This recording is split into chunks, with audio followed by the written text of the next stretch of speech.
Assalamualaikum warahmatullahi wabarakatuh. Bismillahirrahmanirrahim. Alhamdulillahi rabbil alamin. Wa afdalus salati wa atammu taslimi ala sayyidina Muhammadin wa ala alihi wa sahbihi ajma'in. Rabbi shrah li sadri wa yassir li amri wahlul 'uqdatam min lisani yafqahu qawli. Subhanaka la ilma lana illa ma 'allamtana innaka antal alimul hakim. Allahumma akhrijna min zulumatil wahmi wa akrimna binuril fahmi waftah alaina bima'rifatil ilmi wa sahhil akhlaqana bil hilm waj'alna mimman yastami'una al-qawla fayattabi'una ahsanah.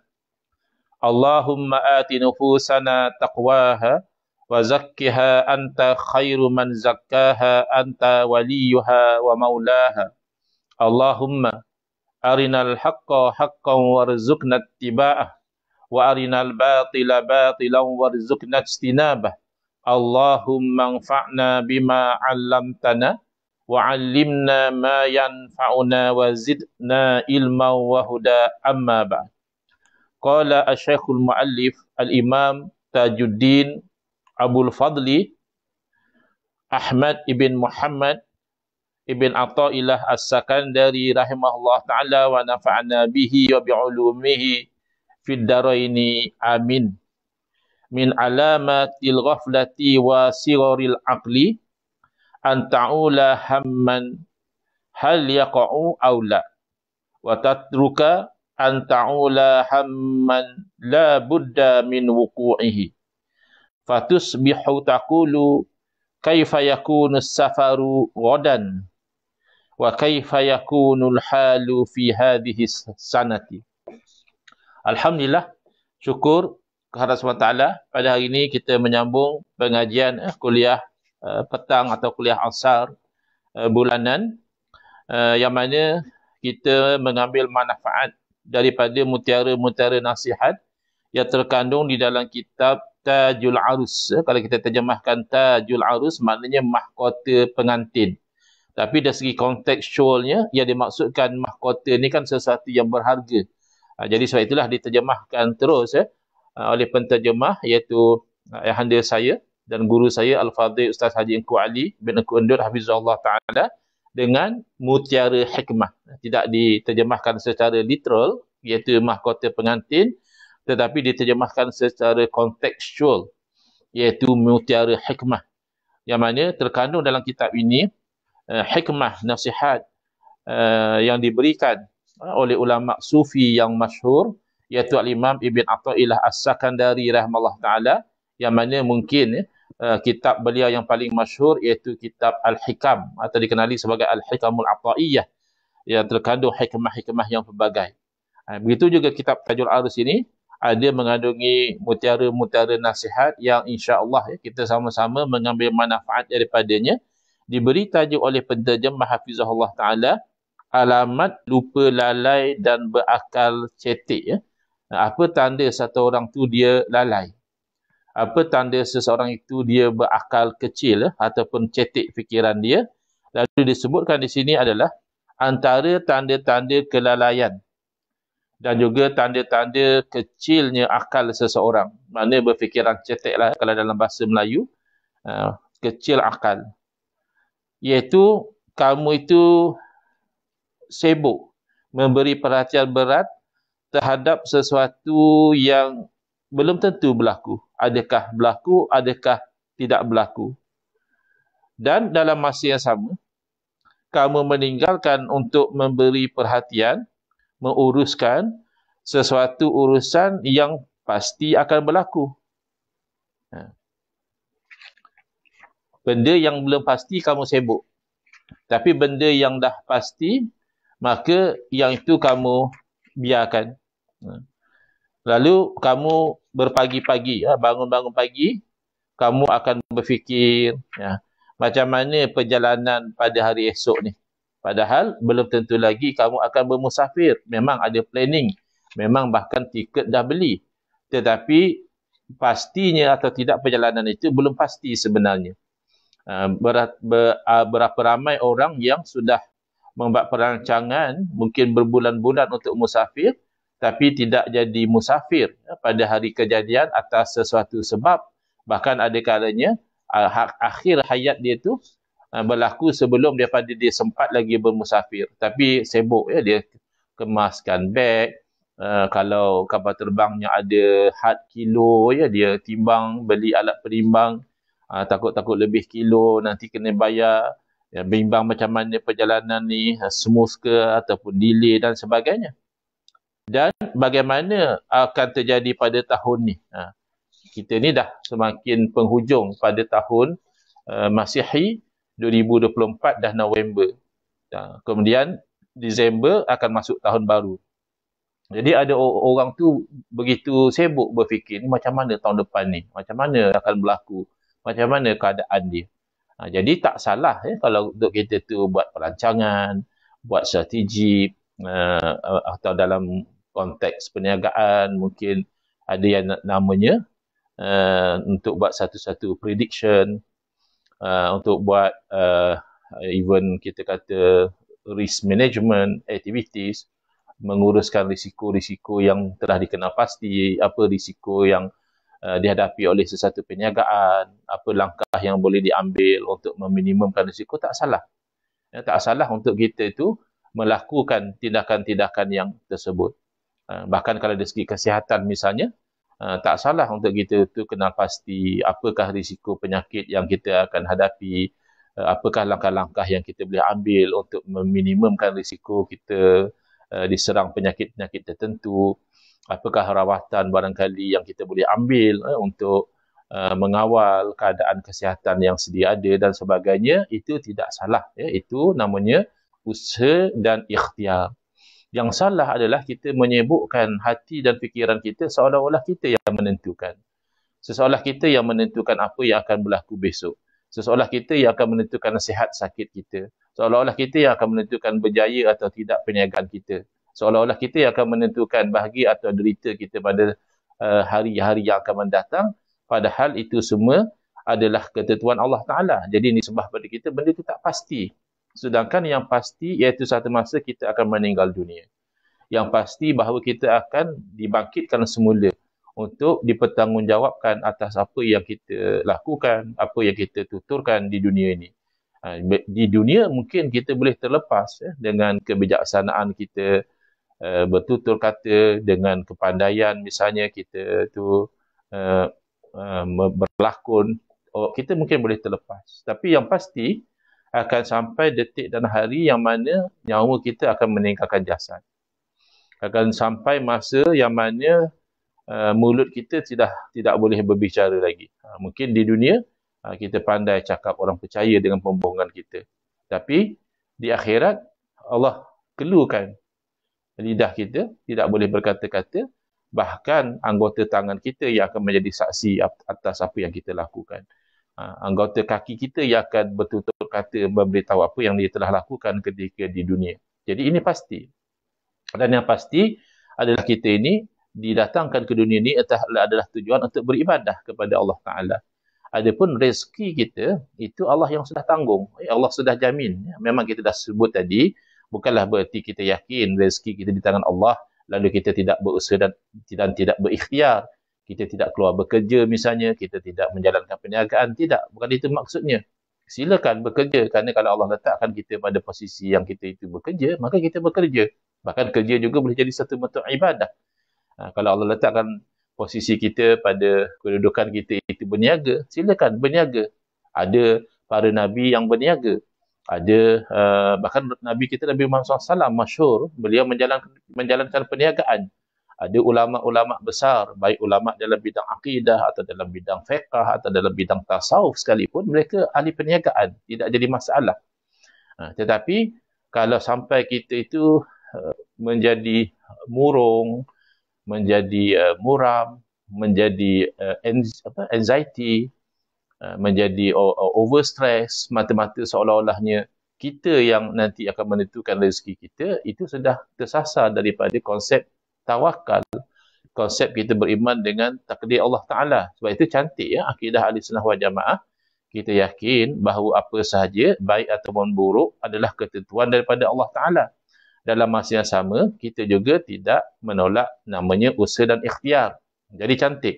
Anggota badan kita salurkan pada usaha dan ikhtiar. Pagi-pagi misalnya orang berniaga buka kedai. Malam-malam mungkin dia buat sikit, tutup dia punya kira-kira dia. Mungkin besok lagi dia buat strategi marketing, nak marketkan perniagaan dia macam mana. Adakah melalui TikTok, adakah melalui banner, adakah melalui billboard. Ya silakan. Tapi dalam hati dia tenang, dia yakin bahawa yang bagi rezeki adalah Allah. Sebab itu kita perhatikan, ada sahaja orang yang kaya tapi rezeki dia tak banyak. Mungkin dia jatuh sakit, mungkin dia terbaring dalam ICU, maka tak ada banyak benda yang dia boleh makan. Bahkan mungkin rezeki dia hanya susu yang dibancuh dan dituangkan melalui tiup. Masuk terus ke perut dia. Tidak lagi rasa kelazatan makanan tu, adakah manisnya macam mana, masinnya macam mana, masamnya macam mana. Kombinasi daripada rasa-rasa ini mendatangkan sesuatu yang kita katakan kelazatan pada lidah kita. Ini juga satu benda yang ajaib. Satu organ dalam badan kita yang zahirnya pendek saja, lidah mungkin kalau ke dalam lagi panjang sedikit. Tapi Masya Allah Tabarakallah, ada di sana deria rasa. Kalau kita letakkan gula ataupun garam ataupun asam di tangan kita, tak rasa. Tapi bila kita letakkan gula, garam, asam ini di lidah kita, ada rasa dia.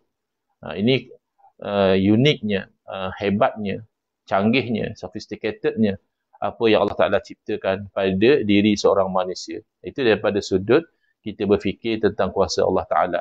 Dalam masa yang sama, takkanlah Allah yang menciptakan ini semua. Allah tidak menentukan, tidak mengawal. Maka ada orang yang rezeki dia setakat itu sahaja. Tapi ada orang mungkin dia tidak kaya sangat, tapi Masya Allah Tabarakallah, tubuh badan dia sihat, selera makan dia bagus. Tak perlu dia dapat makanan yang begitu mewah dengan ayam goleknya, dengan kambing perap dan sebagainya, tak perlu. Dia dapat nasi sepinggan, dapat dia tu dengan ikan masin misalnya, ada sambal belacan sikit, ada mungkin timun sepotong dua. Masya Allah Tabarakallah, bertambah-tambah dia makan, berpeluh-peluh dia makan, berselera dia makan, banyak rezeki dia. Padahal dia bukan orang yang kaya. Jadi usaha ikhtiar silakan, tapi kekayaan tidak menjamin bahawa rezeki kita banyak. Rezeki ni yang masuk dalam perut kita. Yang dalam bank boleh jadi itu adalah sebab rezeki orang lain. Yang dalam bank boleh jadi itu adalah sebab rezeki pada waris-waris kita apabila kita meninggal dunia. Yang rezeki kita itulah yang telah masuk ke dalam perut kita. Jadi itu tidak ditentukan oleh kita sebenarnya. Jadi kalau kita faham yang itu, kita terus usaha ikhtiar macam biasa. Kita bersungguh-sungguh bekerja, kita bersungguh-sungguh berniaga, tapi kita tenang. Kerana kita tahu bahawa rezeki kita bukan di tangan kita. Rezeki kita Allah Ta'ala yang tentukan. Mungkin saya pernah cerita dahulu tentang kisah yang disampaikan dalam satu training. Ada satu training yang dianjurkan oleh sebuah bank. Masa itu saya ahli jantung kuasa syariah bank tersebut. Kemudian bank dia kena pastikan dia tidak disalahgunakan oleh orang-orang atau syarikat-syarikat tertentu untuk tujuan money laundering. Untuk tujuan mereka tu seolah-olahnya mensucikan wang haram ataupun sekali katakan pengubahan wang haram. Wang tu hasil aktiviti yang illegal, yang bercanggah dengan undang-undang, tetapi dia buat beberapa transaksi. Jadi on the surface macam itu adalah legitimate money, macam mungkin seolah-olahnya itu adalah duit daripada perniagaan kedai Dobi, itu seolah-olah duit daripada perniagaan kedai photostat, tapi sebenarnya duit itu adalah daripada hasil aktiviti yang haram.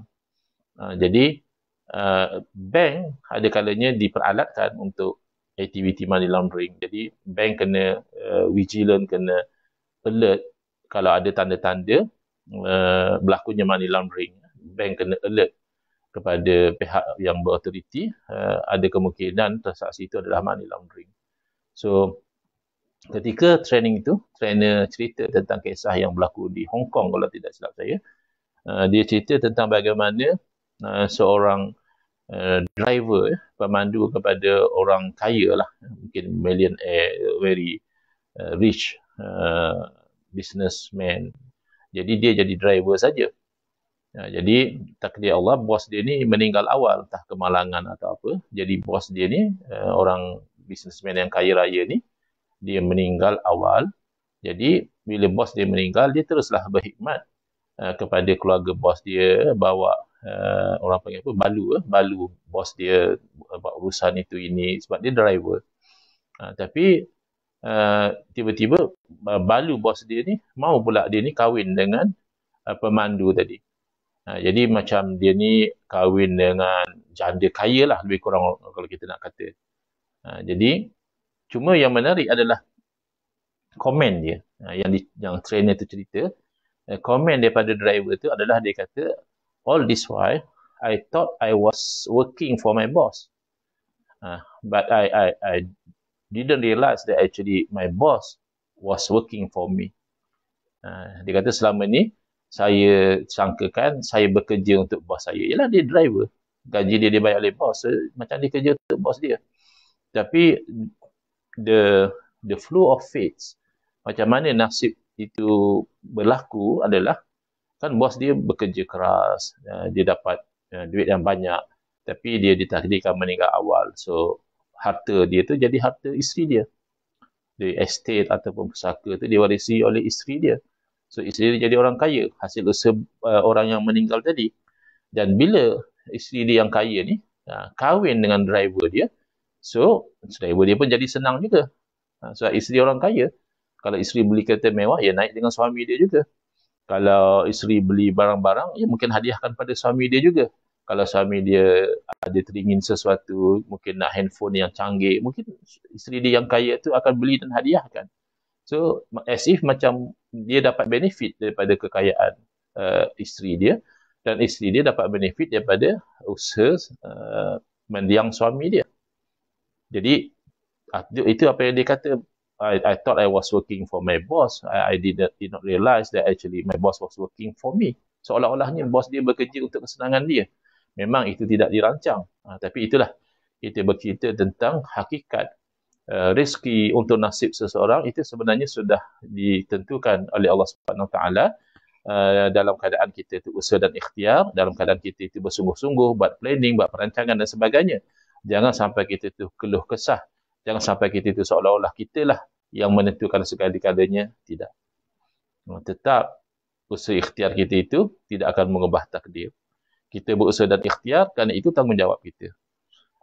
Bukan kita berusaha ikhtiar kerana usaha ikhtiar itu akan mengubah takdir. Tidak. Begitu juga doa. Sebenarnya doa tidak mengubah takdir. Tapi doa itu adalah ibadah. Kita diciptakan oleh Allah Ta'ala, wa ma khalaqul jinna wal insa illa liya'budun.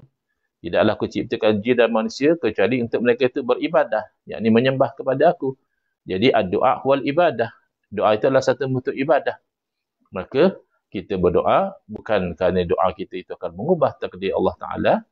Sekurang-kurangnya kalau kita bercakap tentang takdir dalam ilmu Allah, tidak akan berubah. Apa yang Allah tahu pasti berlaku. Kalau kita cakap tentang takdir mu'allaq, kalau buat begini jadi begini, kalau buat begitu jadi begitu, ya dalam konteks itu. Tetapi hakikatnya kita berdoa, kita usaha ikhtiar kerana itu adalah tanggungjawab kita. Kerana itu adalah posisi yang Allah Ta'ala letakkan diri kita. Sebab itulah kalau orang yang terlampau bimbang, orang yang seolah-olah keluh kesah, ya aku besok nak makan apa, aku besok menjadi macam mana, apakah ini akan berlaku pada aku dan sebagainya. Jadi seolah-olah fikiran dia tu tak digunakan dengan baik. Dan dia lalai hakikat bahawa untuk nasib dia adalah di tangan Allah Ta'ala. Apa yang Allah Ta'ala takdirkan berlaku kepada dia, tidak ada seorang pun yang boleh alihkan takdir itu. Dan apa yang Allah Ta'ala tidak takdirkan berlaku kepada dia, walaupun orang lain nak jadikan dia berlaku kepada dia, orang lain nak sakiti dia misalnya, orang lain nak bunuh dia misalnya, tak akan berlaku kalau itu tidak takdir Allah Ta'ala. Tapi kalau sudah takdir Allah Ta'ala, ke mana sekalipun dia lari, tetap perkara itu akan berlaku. Sebagaimana yang diceritakan kisah bagaimana seorang lelaki yang bersahabat dengan Nabi Sulaiman alaihissalam, Lalu dia melihat ada seorang lelaki yang memandang dengan tajam kepada dia. Dia merasa tak senang, dia rasa menakutkan pandangan orang itu. Jadi dia bertanya kepada Nabi Sulaiman alaihissalam. Jadi kata Nabi Sulaiman alaihissalam, itu adalah malakal maut. Jadi lagi takut malaikat maut yang merenung kita. Kita kadang kalau polis tengok kita pun kita dah rasa macam apa hal pula ni? Apa salah aku? Apa yang aku dah buat ni? Polis tengok lain macam ni.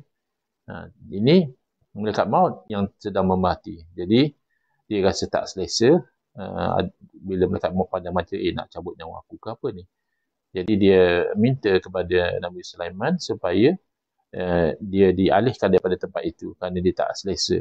Jadi Nabi Sulaiman alaihissalam kan Allah kurniakan kelebihan boleh berlaku beralihnya sesuatu itu dalam tempoh masa yang singkat. Jadi dia tahu-tahu dia dah berada di tempat yang lain, yang jauh daripada tempat asal.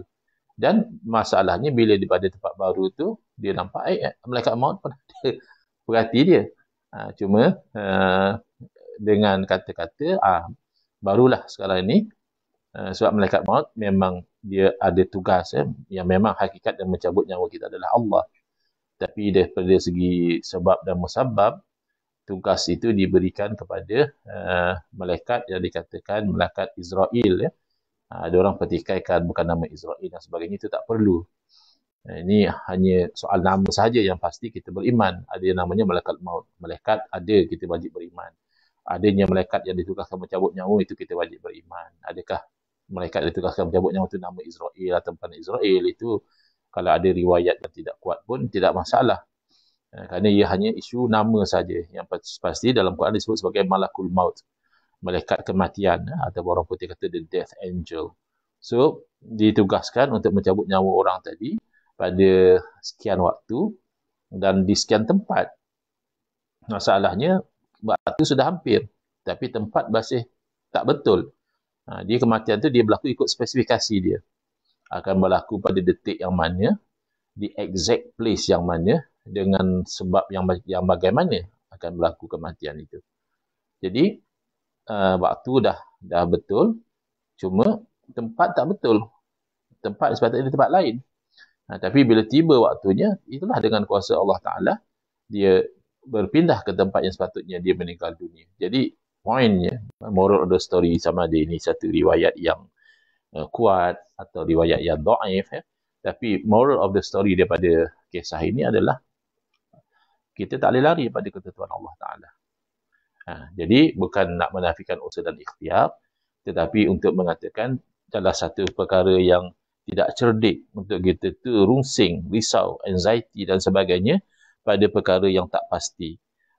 Lebih baik kita menumpukan kepada yang pasti, iaitu kita akan mati, kita akan dipertanggungjawabkan atas apa yang kita lakukan di dunia, maka kita fokus kepada mentaati Allah Ta'ala, kita fokus kepada menjauhi maksiat akan Allah Subhanahu Ta'ala, dan kita tidak perlu terlampau bimbang dengan urusan makan minum kita, tentang urusan sakit sihat kita, tapi kita usaha ikhtiar. Untuk makan minum, kita usaha ikhtiar bekerja, berniaga. Untuk urusan kesihatan, kita usaha ikhtiar. Kita elakkan perkara-perkara yang boleh memudaratkan dan sebagainya. But then, takdir Allah akan berlaku. Ini pengalaman saya sendiri once upon a time, dalam tahun 2004 sehingga 2009 atau 2010, saya masa tu agak aktif mempromosikan satu produk kesihatan lah. Dia berry based produk, dia buat daripada, dia panggil anthocyanin. Anthocyanin ni katanya adalah the natural pigmentation of fruits. Dia ambil warna semula jadi daripada buah-buahan berry. Ada satu profesor dari India, tapi dia based in US. So dia buat study, dia extract warna semula jadi daripada 6 or 7 berries macam tu. So dia buat test dalam lab, and dia found out particular combination tu outstanding dari segi macam dia ada panggil anti-angiogenesis, dia ada beberapa ciri-ciri kesihatan lah. So bila produk tu dibawa masuk ke Malaysia, ada a friend introduce pada saya, And saya cuba, Alhamdulillah, dapat kesan yang baik kepada diri saya, kepada ahli keluarga, kepada ibu saya, baik daripada penyakit kulit. Mak mertua saya pun ada satu keturunan atas belakang dia pun hilang. Saya sendiri masa tu ada eczema pun Alhamdulillah baik. Tapi eczema saya datang balik baru-baru ni, dalam sebulan yang lepas. Dah 20 tahun Alhamdulillah baik. Allah uji kembali dengan eczema. Tapi nak ceritanya, dalam pengalaman saya mempromosikan produk tu, so I met all sorts of people lah, ya, orang-orang yang penyakit macam-macam. Bahkan saya pernah jumpa satu orang yang agak mengerikan jugalah, sebab mata dia tu macam terkeluar ke bawah. Tak tahulah, tapi dia cerita, wallahualam ni pengalaman dia. Dia kata satu masa dia sangat suka makan ayam. Tak tahulah, mungkin ayam moden ni ada chemical atau apa, saya tak pasti. Tapi dia kata dia boleh habiskan seekor ayam sekali makan. Tapi dia macam, dia believe that maybe something have to do with dia punya diet, sebab kita pun tak tahu. Mungkin ayam moden ni dia ada inject certain hormon ke apa, kalau banyak sangat ke dia akan cause abnormalities tu, saya tak tahulah ya. Tapi itu pengalaman dia. Itu antara yang saya jumpa. Dan saya jumpa medical doctor yang dia tak tahu dia ada kanser. Bila dia tahu, dia sudah stage 4. So macam something yang agak demoralizing, sebab being a medical practitioner, kita orang awam pun kita terfikir doktor kalau dia sakit pun tentu dia dapat kesan awal because dia doktor kan. Tapi yang terjadi kepada this particular doctor, saya pergi ke rumah dia because one of the benefit yang ikut kajian profesor tadi adalah dia ada anti-cancer punya properties melalui konsep dia panggil anti-angiogenesis, dia block salur-salur darah yang support cancer cell tu. So bila salur darah tu dah tak ada, so theoretically cancer cell tu akan mati. Dan memang adalah feedback yang macam tu. Tapi pengalaman saya tu maknanya even medical doctor pun dia pun tak boleh nak pastikan bahawa dia tak akan kena cancer, atau dia boleh detect cancer tu pada early stage. What happened to this particular doctor, Allah yarhamu, tak silap saya dia telah meninggal dunia, still young, anak-anak pun masih kecil lagi. Masa saya jumpa tu lah, masa saya jumpa tu maybe 2005, 2006 macam tu, memberi pengajaran kepada kita bahawa sebenarnya apa yang berlaku pada kita adalah ketentuan Allah. Lagi satu orang saya jumpa dekat area mungkin Sungai Besar ke Kuala Selangor ke macam tu. Dia kena kanser paru-paru. Cuma perbualan saya dengan dia tu, dia macam quite frustrated sebab dia kata dia mengamalkan gaya hidup sihat. He doesn't smoke and he engage in sport, bersukan. Maknanya kita kata he led a healthy life lah.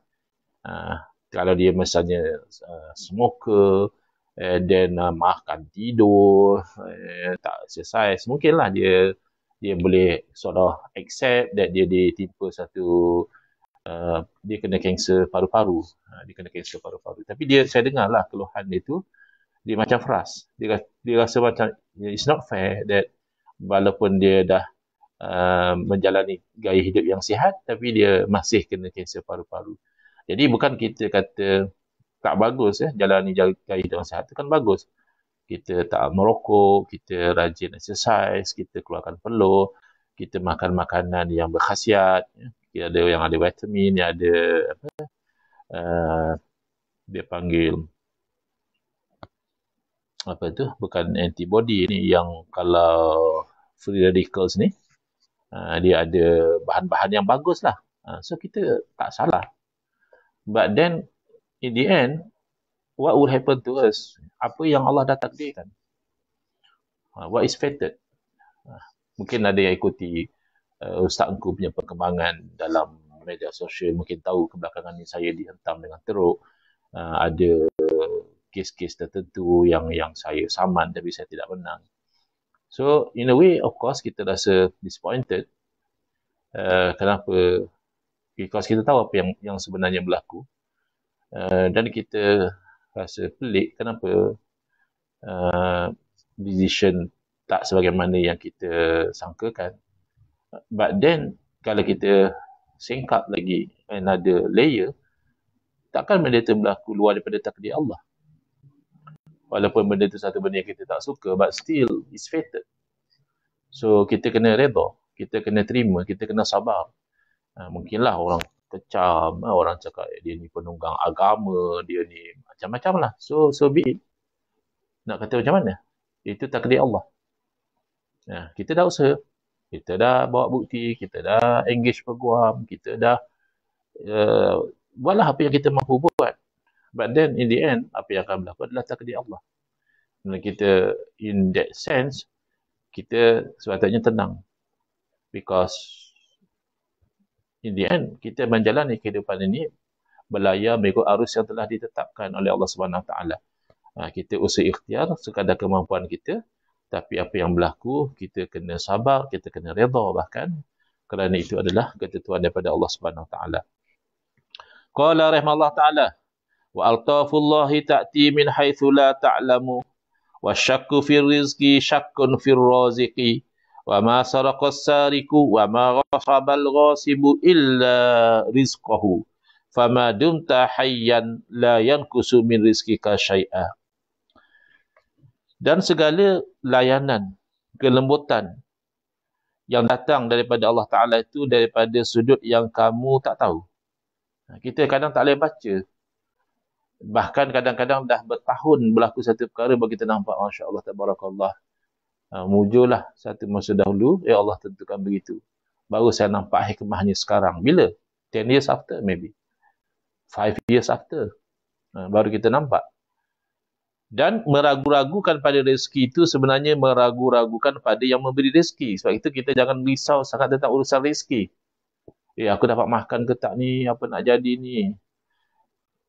Even kalau memang nampak macam pasif, kita kata ulat dalam batu pun boleh makan. Kita kata tengok macam binatang-binatang seperti kucing yang beranak, sekali beranak sampai 5-6 ekor pun dia tenang cari rezeki dia. Memang nampak susah lalu macam apa ni, kita bukan kucing.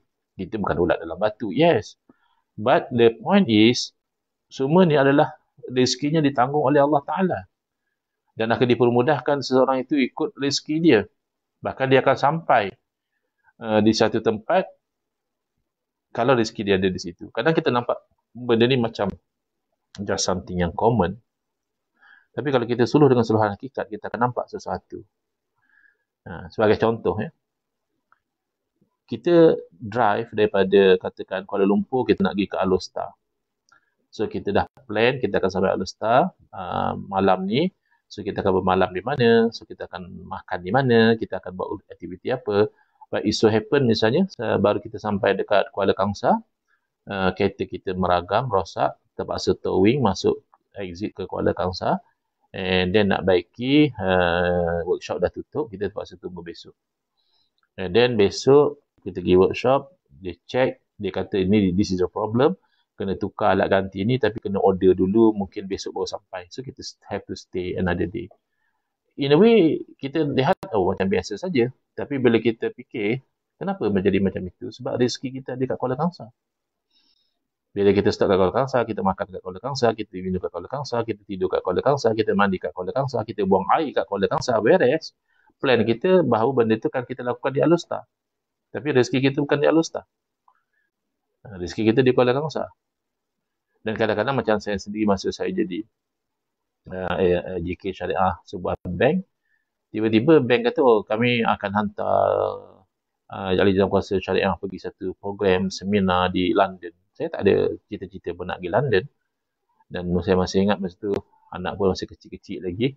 Anak perempuan saya sekarang dah masuk UIA tahun 1. Masa tu dia kecil lagi. Bila dia tahu saya nak pergi London, dia cakap nanti akan salam kat Mr. Bean, kata dia. Dia suruh kita salam kat Mr. Bean. So dia budak-budak tengok cerita Mr. Bean. So dia tahu Mr. Bean kat London. Dia tahu saya nak pergi London. So dia kira salam kat Mr. Bean. Tak adalah jumpa Mr. Bean pun. Cuma the point is, Kenapa saya terfikir masa tu? Dia sampai kat sana ada kawan satu sekolah di Malay College. Dia tinggal dan bekerja di London. So dia tahu kawan satu batch dia datang. Dia contact, dia ajak makan kat restoran Malaysia. So, masa tu dah saya terfikir, oh, saya sampai sini sebab rezeki saya ada kat restoran tu. Allah dah tetapkan rezeki saya pada hari itu, pada detik itu adalah di sebuah restoran di London. That's why saya sampai. Walaupun saya tak kumpul duit, walaupun saya tak mohon, walaupun saya tak plan, tapi saya sampai. Sebab rezeki saya ada di situ. And bila rezeki itu dah habis, kan saya pernah cerita, dan mungkin antara tuan-puan dah pernah dengar cerita, dan cerita itu cerita sebenar. Bagaimana ibu saudara saya setelah lahirkan anak tumpah darah, it was in 1995. 1995, close to 2005, 2015, close to 30 years ago. So bila dia ibu saudara saya lahirkan anak tumpah darah, dia koma. Mana darah keluar terlalu banyak, dia koma, masuk dalam ICU. Dan saya masih ingat 1995, sebelum saya pergi ke Jordan, saya ziarah ibu saudara saya di SGMC, sebagai medical center. Saya, ibu saya, masa tu pun 1995 saya baru kahwin, belum ada anak lagi. Isteri saya pada masa tu, arwah isteri saya lah pada masa tu, pergi ziarah mak saudara saya. Termasuklah nenek saya, nenek sebelah ayah, nenek sebelah ibu. Dan bila kami pergi ziarah, doktor yang merawat tu beritahu pada ibu saya, dia kata keadaan adik puan ni dah teruk. Jadi saya nasihatkan puan banyak-banyaklah baca Yasin. Okay. So doktor tak kata tak ada harapan, tapi in a way bila doktor cakap banyakkan baca Yasin, as if macam doktor kata tak ada harapan, as if. Tapi that was in 1995. Tapi sampai sekarang ibu saudara saya masih hidup, masih makan, masih minum, masih ke sana kemari. Saya masih ziarah beliau dan beliau ada kalanya datang ke sebelah sini, kita berjumpa. Soalannya kenapa? Sedangkan seolah-olah doktor tu dah bagi indikasi dah tak ada harapan. Jawapannya adalah kerana rezeki beliau belum habis. Rezeki yang Allah telah tetapkan bagi ibu saudara saya belum habis. It has not been exhausted. So, mustahil satu orang meninggal dunia sebelum dia habiskan rezeki dia. And the irony is that semua yang baca Yasin dah meninggal. Kecuali saya lah. That's why saya masih boleh bawa cerita ni, ceritakan kepada orang. Sebab saya masih hidup. Rezeki saya masih ada lah setakat ni kan. Pun tak tahulah takkan rezeki saya habis dulu. Ataupun rezeki mak saudara saya habis dahulu. Tak tahu. Allah yang tahu. Saya tak tahu. Mak saudara saya pun tak tahu. Cuma yang tahu, ibu saya dah meninggal. Isteri saya pun meninggal tahun 1997 di Jordan. Nenek saya pun dah meninggal. Sebelah mak dah meninggal. Sebelah ayah pun dah meninggal. Basically yang saya boleh ingat, those yang baca Yasin semua dah meninggal. Yang dibacakan Yasin buat dia, Masya Allah tabarakallah, masih hidup. What does that tell us? Apa pengajaran, apa ibrah yang kita boleh dapat? Iaitu rezeki di tangan Allah. Memang pada fikiran makhluk, orang ni dah dekat nak mati dah. Orang ni panjang umur lagi. Dia boleh tolong baca Yasin lagi. Tapi ketentuan di tangan Allah. Yang dibacakan Yasin masih hidup sampai sekarang. Yang baca Yasin dah meninggal dunia. Rezeki dah habis. Jadi, jangan kita ragu-ragu pada rezeki. Kerana kalau kita ragu-ragu pada rezeki, seolah-olah kita ragu-ragu kepada Allah. Dan tidaklah seorang pencuri itu mencuri. Dan tidaklah seorang perampas itu merampas. Melainkan hakikatnya itu adalah rezeki dia. Dia curi, dia makan. Dia rampas, dia makan. Memang itu satu kesalahan. Bahkan kalau ditangkap, dibuktikan, dia boleh dihukum. Cuma daripada sudut hakikat, bila dia dah makan, itu mana rezeki dia. Memanglah rezeki yang haram lah. Tapi itu rezeki dia. Apatah lagi kalau kita cari rezeki dengan cara halal. Kenapa kita nak lebih keluh kesah daripada pencuri? Sebab pencuri itu dia yang bimbang sebab dia cari rezeki secara haram. Dan selagi mana engkau hidup, tidak akan berkurang daripada rezeki kau sedikit pun.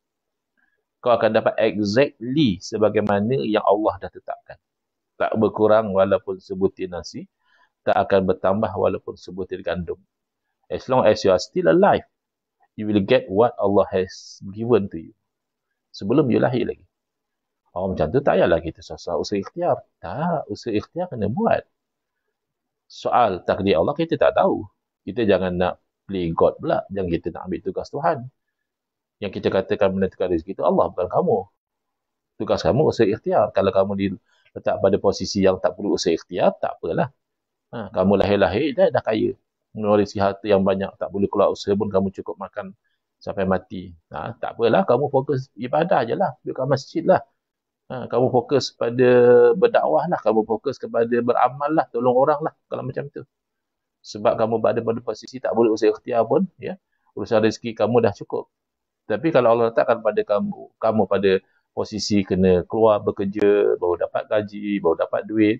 Kalau Allah letakkan kamu pada posisi kena buka kedai, kena berniaga, baru dapat duit, kamu kena hormati posisi kamu. Cuma yakin kamu itu adalah kepada ketentuan Allah Subhanahu Wa Taala. Qala rahimahullah taala, kafa bika jahlan an ta'ul al-hamma as-saghira wa tatruka al-hamma al-kabira. Ilhamma hal tamutu musliman aw kafira. Ilhamma hal anta syaqiyun aw sa'idun. Jadi cukuplah kamu ni bodoh sebenarnya. Cukuplah hang ni dianggap orang bodoh. Bila mana? Bila kamu ni sibuk uruskan benda yang kecil-kecil. Sibuk nak menghabiskan masa dengan makan, dengan minum. Ada orang sampai sanggup habis masa berjam-jam buat makanan. Buat makanan satu hal. Ada yang habis masa berjam-jam travel jauh-jauh nak cari tempat makan yang sedap. Padahal benda tu kecil. Apa yang kamu makan tu sedapnya hanya sepanjang lidah kamu saja.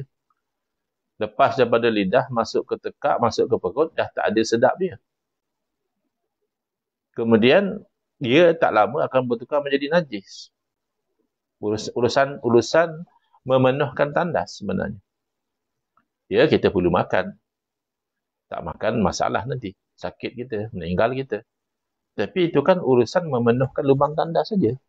Sebab itu dikatakan, kalau tidak silap saya daripada Sayyidina Ali karamallahu wajhah, man kanat himmatuhu ma dakhala batnahu kanat qimatuhu ma yakhruju minha. Barang siapa yang adalah kesungguhan dia itu hanya berkaitan tentang apa yang akan masuk dalam perut dia, maka adalah nilai dia tu senilai apa yang keluar daripada perut dia. Apa yang keluar daripada perut manusia, ia najis. Najis nilainya apa? Paling-paling boleh buat baja itu je. Tapi kadang orang terlampau bersungguh-sungguh benda yang kecil-kecil. Benda yang tidak membawa sesuatu kesan yang besar pada akhirat dia. Dan kamu meninggalkan kebimbangan yang besar. Sepatutnya kamu mementingkan urusan kematian kamu tu, nak mati sebagai orang Islam ke nak mati kafir. Ittaqullaha haqqa tuqatihi wa la tamutunna illa wa antum muslimun. Bertakwalah kepada Allah dengan sebenar-benar takwa, dan janganlah kamu mati kecuali hal keadaan kamu tu orang Islam. Baik, soalan. Jangan kamu mati kecuali dalam keadaan kamu tu orang Islam. Adakah kita boleh pilih kita nak mati bila? Kan tidak. Kalau kita boleh pilih, senang. Kita dah taubat dulu, kita dah ibadah dulu, bayar hutang dulu, ya. Baru kita mati. Tak. Kita tak boleh pilih bila kita mati. Tapi kita disuruh jangan mati, kecuali kita beriman. Kecuali kita orang Islam. Wala tamutunna, jangan kamu mati sekali-kali kamu mati. Illa wa antum muslimun. Kecuali hal keadaan kamu tu orang Islam. Berarti, kita kena kekalkan diri kita tu orang Islam. Sebab kita tak boleh pilih nak mati bila. Itu maksud jangan kamu mati. Bukan maksudnya kita boleh pilih nak mati tak nak mati. Maksudnya kita kena usaha supaya kita setiap detik adalah orang Islam. Orang yang patuh kepada perintah Allah. Bukan orang yang kufur nikmat. Apatah lagi kufur kepada keimanan. Tumpulah pada kebimbangan. Adakah kamu nanti syaqi, orang yang celaka, atau sa'id, atau orang yang bahagia. Ini yang perlu occupy pemikiran kita. Ini yang perlu menjadi sesuatu yang sentiasa berada di depan mata kita. Kalau kita nak rasa risau, nak rasa menangis, menitiskan air mata, ini yang patut kita menjadi sebab kita risau. Aku ni besok adakah orang yang bahagia, orang yang Allah redha, yang dapat syurga, atau na'udzubillah orang yang celaka, orang yang Allah murka, yang masuk neraka. Ilhamman naril mausufati bil abadiyyati allati la intihaa laha. Hendaklah kamu tumpukan kepada kebimbangan tentang api neraka yang telah disifatkan api neraka itu kekal abadi, tidak ada penghujung dia. Kita kalau kita terpaksa berpanas kan, kadang-kadang seorang dia keluar pergi kerja awal-awal pagi sebab dia tak nak jam, kerana jam tu satu-satu penyiksaan. Pula kalau cuaca panas, pula kalau aircon rosak. Tapi itu kan macam mana, berapa lama? Orang yang diuji dengan kepanasan ketika di Padang Arafah, itu hanya 1 hari. Tapi ini kepanasan api neraka yang tidak ada penghujung. Itu yang patut kita bimbang. Ilham ma'akhdil kitab bil yamin au bishimal. Tumpukanlah pada kebimbangan, kamu nanti ambil kitab catatan amalan kamu tu dengan tangan kanan, yang ini bahagia, atau dengan tangan kiri, yang ini celaka, yang tu yang kamu bimbang. Sebab tu Imam Ghazali rahimahullah ta'ala mencadangkan, bila kita basuh tangan, puasa wuduk tu kita ingat. Dan kita minta kepada Allah, moga-moga nanti kita ambil catatan amalan kita dengan tangan kanan. Jadi kita basuh tangan kiri, kita ingat, moga-moga nanti jangan sampai kita tu ambil catatan amalan dengan tangan kiri, kerana itu tanda celaka. Hadha huwal hammul ladzi yu'alu li ajlihi. Inilah kebimbangan yang sepatutnya difokuskan untuk tujuannya. La ta'ul hamma lukmatin ta'kuluha au syarbatin tashrabuha. Janganlah kamu fokus kepada kebimbangan sekadar sesuap makanan yang kamu nak makan, atau seteguk air yang kamu nak minum, au saubin talbasuhu, atau pakaian yang kamu nak pakai. Itu yang kadang kita duk pilih, pergi tengok, besok datang lagi, hari ni dah beli, besok tukar lagi, belik katalog sana sini, ni matching ke tidak, disesuai ke tidak. Kadang nak pakai sekali je, hanya kan untuk dinner tu saja.